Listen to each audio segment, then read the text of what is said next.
भागवत में भगवान व्यास ने जो 4 बातें कही, यहां से इन चारों बातों को लेके जाइए। सबसे पहला है सनातन धर्म को शक्ति देने के लिए पहला है वेद यानी कथा सत्संग। जैसे आप चाय पीते हैं, एक भी दिन एब्सेंट नहीं करते, आपकी आदत में आ गई है। मैं आपकी चाय नहीं छुड़वा रहा हूं, मैं आपको सत्संग की आदत के लिए प्रार्थना कर रहा हूं। नित्य कथाएं सुनिए, सत्संग कीजिए, अच्छे लोगों का संग कीजिए, इससे हमारे धर्म को ताकत मिलेगी। दूसरा है गो विप्रह तपो यज्ञ सदक्षिणा। दूसरा है गाय, गाय गौ माता।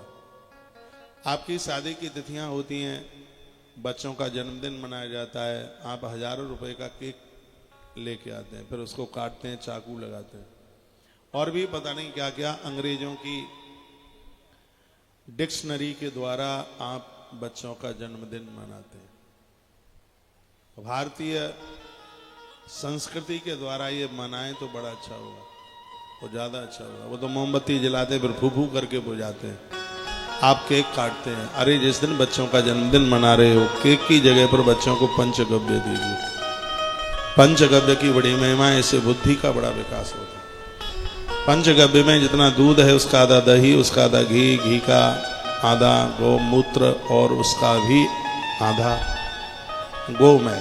गौ माता का पवित्र है गोबर, ये सबसे श्रेष्ठ है। उसको सूती वस्त्र में ऐसे दबा के उसका कुछ अंश निकल करके आएगा, उसको आप डालिए, इसको पंचगव्य कहते हैं। वो दीजिए बच्चों को। आप कहते हैं चिचड़ापन है बच्चों के अंदर, इसलिए है क्योंकि जो उन्हें देना चाहिए वो आप दे नहीं पा रहे। घी के दिए जलाइए। बच्चा जितने साल का हो गया, मान लिया जाए 6वीं वर्ष में प्रवेश कर रहा है, 5 दिए, एक एक बत्ती उसमें रखिए। 6वां जो दिया है उसको चौमुखा दिया बनाइए, उसको 4 बत्ती लगाइए उसमें। 5 दिए माता पिता मिलके जला लें। जो 6वां दिया है उसको घर का कोई विशेष व्यक्ति जलाए, दादा दादी, गुरुजन, मंदिर सिराज, इधर भी देख लो, मंदिर का पुजारी, कोई विशेष उसको जलावे। इस तरीके से आप बच्चे का जन्मदिन मनाइए। देख लो बच्चे कितने होनहार होते हैं, बच्चों को कितनी तरक्की मिलती है। लेकिन आप तो मानोगे नहीं, आप तो मोमबत्ती जला जला करके फूफू करके उसको बुझाओगे। आप उम्र बढ़ा रहे हो कि क्या करोगे। अंग्रेज चले गए लेकिन अपने सूत्रों को ऐसे छोड़ के चले गए, उसी को चाटने में लगे।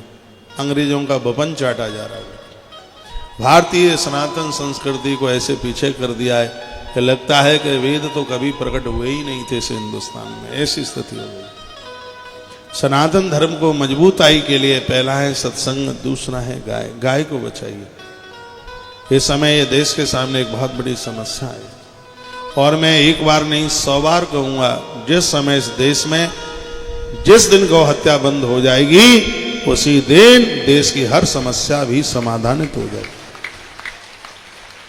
जिस गाय की वजह से कृष्ण को गोपाल कहा गया, जहां दूध और दही की नहरें बहा करती थी, ये दुर्भाग्य है उस देश में सूरवाद में निकलता, उससे पहले 9 लाख गौवंश की हत्या कर दी जाती है।